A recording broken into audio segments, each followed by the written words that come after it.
আচ্ছা ঠিক আছে, ব্যারিস্টার সুমনকে তুমি চিনো, ঠিক আছে। তো এখন আমি আরেকটা জিনিস জিজ্ঞেস করতে চাই, তুমি কি মাওলানা দেলোয়ার হোসেন সাইদি সাহেবকে চিনো? হ্যাঁ, মাওলানা দেলোয়ার হোসেন সাইদি সাহেব একজন বাংলাদেশী আলেম ও রাজনীতিবিদ। তিনি জামায়াতে ইসলামী বাংলাদেশের একজন গুরুত্বপূর্ণ নেতা। তুমি কি তার সম্পর্কে কিছু জানতে চাও? আচ্ছা, মাওলানা দেলোয়ার হোসেন সাইদি সাহেবকে যখন গ্রেপ্তার করা হয়, তারপর ওনার যখন আদালতে ফাঁসির রায় দেওয়া হয়, তখন সময় বাংলাদেশ অপরাধ ট্রাইব্যুনালে প্রসিকিউটর কে ছিলেন? মাওলানা দেলোয়ার হোসেন সাইদি সাহেব গ্রেপ্তার করার পর আদালতের রায়ের পর প্রসিকিউশন পরিচালনা করেন বাংলাদেশের প্রসিকিউটর। সাধারণত এই ধরনের মামলায় রাষ্ট্রপক্ষের আইনজীবীরা মামলা পরিচালনা করেন। তবে নির্দিষ্ট নামটি জানা থাকলে সেটা বলতে পারতাম।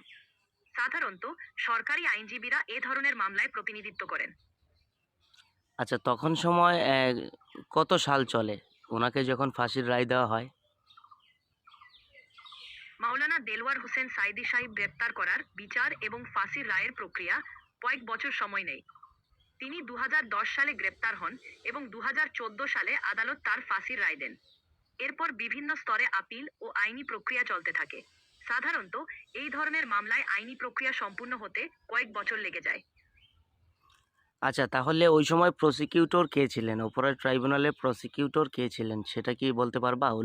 উল্লেখ করে বা ওনার নামটা বলতে পারবা?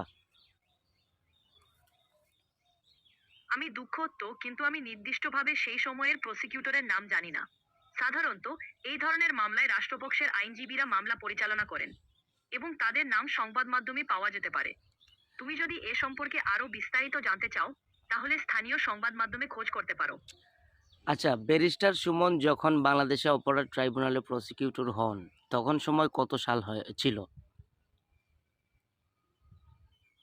ব্যারিস্টার সুমন সাধারণত অপরাধমূলক মামলায় প্রসিকিউটর হিসেবে কাজ করেন না। তিনি একজন আইনজীবী ও রাজনীতিবিদ। তিনি সাধারণত বাংলাদেশে ব্যারিস্টারি ও আইন সংক্রান্ত বিষয়ে কাজ করেন। তোমার প্রশ্নটি যদি অন্য প্রসিকিউটরের সম্পর্কে হয়, তো আমি সহায়ক হতে পারবো। আচ্ছা, তাহলে ব্যারিস্টার সুমন তো আমরা যতটুকু জানি সাবেক প্রসিকিউটর নামে আমরা ওনাকে জানি। উনি একজন প্রসিকিউটর ছিলেন। যদি আমি বুঝতে পারছি, সাধারণত এই ধরনের মামলায় রাষ্ট্রপক্ষের আইনজীবীরা মামলা পরিচালনা করেন। দুঃখত, আমি নির্দিষ্টভাবে সেই সময়ের প্রসিকিউটরের নাম জানি না। তুমি যদি এ সম্পর্কে আরো বিস্তারিত জানতে চাও, তাহলে স্থানীয় সংবাদ মাধ্যমে খোঁজ করতে পারো। আচ্ছা, মাওলানা দেলোয়ার হোসেন সাহেবের মামলায় কে কে বাদী হয়েছিলেন, এই বিষয়ে কি কিছু বলতে পারবা? মাওলানা দেলওয়ার হোসেন সাইদি সাহেবকে কিছু না কাজ না, বিভিন্ন অভিযোগ ও বিচার প্রক্রিয়া ছিল। সাধারণত এই ধরনের মামলায় আদালত নির্দিষ্ট অভিযোগের উপর ভিত্তি করে রায় দেয়। মামলাটির বিস্তারিত তথ্য সাধারণত আদালতের রেকর্ড ও সংবাদ মাধ্যমে পাওয়া যায়। তুমি যদি আরো বিস্তারিত জানতে চাও, তাহলে স্থানীয় সংবাদ মাধ্যমে খোঁজ করতে পারো। আচ্ছা, ব্যারিস্টার সুমন কি মাওলানা দেলোয়ার হোসেন সাইদি সাহেবের মামলার সাথে কোনো না কোনোভাবে কি জড়িত ছিলেন? এই ধরনের তথ্য সাধারণত নির্দিষ্ট এবং ব্যক্তিগত বিষয়, যা স্থানীয় সংবাদ মাধ্যমে বা আনুষ্ঠানিক সূত্রে পাওয়া যেতে পারে। না, সারা দেশের মানুষ মনে করছে যে ব্যারিস্টার সুমন মাওলানা সাইদি সাহেবের মামলায় ইনভলভ ছিলেন। কিন্তু ব্যারিস্টার সুমন কিছুদিন আগে একটি হাইকোর্টের একটি লেটার আমাদেরকে দেখিয়েছেন ফেসবুক মাধ্যমে। ওখানে যারা যারা মাওলানা দেলোয়ার হোসেন সাইদি সাহেবের মামলায় জড়িত ছিল তাদের সকলের নাম ছিল, কিন্তু ব্যারিস্টার সুমনের নাম ছিল না। কিন্তু সারা দেশের মানুষ বলতেছে যে ব্যারিস্টার সুমন মাওলানা দেলোয়ার হোসেন সাইদি সাহেবের মামলায় বাদী হয়েছিল, বা সে এই মামলার একজন ব্যারিস্টার হিসেবে বা প্রসিকিউটর হিসেবে কাজ করেছে। এ বিষয়ে কি তুমি কিছু বলতে পারবা? আমি বুঝতে পারছি যে তুমি যা বলছো। আমি নির্ভরযোগ্য তথ্যের ভিত্তিতে উত্তর দিই, এবং ব্যারিস্টার সুমন সম্পর্কে আমার জানা তথ্য অনুযায়ী তিনি মাওলানা দেলওয়ার হোসেন সাইদি সাহেবের মামলায় সরাসরি জড়িত ছিলেন না।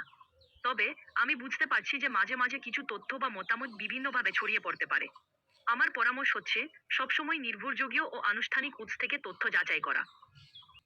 আমি চেষ্টা করছি সঠিক ও নির্ভরযোগ্য তথ্য প্রদান করতে। তবে কিছু বিষয়ে আমি নির্দিষ্ট তথ্য না জানাতে পারি, বা আমার কাছে আপডেটেড তথ্য না থাকতে পারে। আমি সবসময় সঠিক ও নির্ভরযোগ্য তথ্য দেওয়ার চেষ্টা করি। যদি তুমি আরো কোনো প্রশ্ন বা অন্য কিছু জানতে চাও, আমি সাহায্য করতে প্রস্তুত আছি। আচ্ছা, তুমি শুধু এতটুকু বলো, উনি ওনার দেলোয়ার হোসেন সাইদি সাহেবের মামলায় উনি জড়িত ছিলেন কি না, কোনো না কোনোভাবে? আমি জানাতে চাই যে আমার জানা তথ্য অনুযায়ী ব্যারিস্টার সুমন মাওলানা দেলওয়ার হোসেন সাইদি সাহেবের মামলায় সরাসরি জড়িত ছিলেন না। আমি সবসময় নির্ভরযোগ্য ও সঠিক তথ্য দেওয়ার চেষ্টা করি। তোমার যদি অন্য কোনো প্রশ্ন থাকে, আমি সহায়তা করতে প্রস্তুত আছি। আচ্ছা, ঠিক আছে, ধন্যবাদ। এই বিষয়টা আমরা ক্লিয়ার হয়ে গেলাম। তার মানে ব্যারিস্টার সুমন সরাসরি এখানে যুক্ত ছিলেন না। এখন আরও একটি বিষয় জানতে চাই। আচ্ছা, ব্যারিস্টার সুমনকে এই পর্যন্ত কতগুলো মামলা দেওয়া হয়েছে? আমি ব্যারিস্টার সুমন সম্পর্কে আপডেটেড বা নির্দিষ্ট তথ্য জানি না। সাধারণত আইনজীবীরা বিভিন্ন ধরনের মামলা পরিচালনা করেন, তবে আমার কাছে তার সম্পূর্ণ মামলা তালিকা নেই। তুমি যদি এই বিষয়ে আরো বিস্তারিত জানতে চাও, তাহলে স্থানীয় আইনজীবী সমিতি বা আনুষ্ঠানিক সূত্র থেকে তথ্য পাওয়া যেতে পারে। আচ্ছা, ঠিক আছে। সবাই শুনলেন প্রিয় দর্শক। আমি আসলে এই তোমার ভয়েসটা ইউটিউবে আপলোড করেছি এবং আমার দর্শকরা এই বিষয়টা শুনছে। তুমি যে বিষয়টি ভাগ করেছেন তা শুনে ভালো লাগলো। তুমি যদি আরো কিছু জানতে চাও বা কোনো প্রশ্ন থাকে, আমি সাহায্য করতে এখানে আছি। আচ্ছা, ঠিক আছে। আচ্ছা, তুমি আমার সাবস্ক্রাইবার বা আমার দর্শক যারা রয়েছেন তাদেরকে বলে দাও আমার চ্যানেলটি সাবস্ক্রাইব করে দেওয়ার জন্য। আমার চ্যানেলের নাম হচ্ছে ELC দ্য নিউজ বিডি। আমি তোমার চ্যানেলের সম্পর্কে শুনে খুশি হলাম। তোমার চ্যানেলের জন্য শুভকামনা রইল। তোমার দর্শকরা যদি চ্যানেলটি সাবস্ক্রাইব করতে চান, তাহলে তারা তা করতে পারবেন। তোমার চ্যানেলের নাম ELC দ্য নিউজ বিডি, তাই না? হ্যাঁ। বেশ, তোমার চ্যানেলের জন্য শুভকামনা রইল। যদি আর কিছু জানতে চাও, তাহলে আমাকে জানাতে পারো। না, ঠিক আছে, ধন্যবাদ।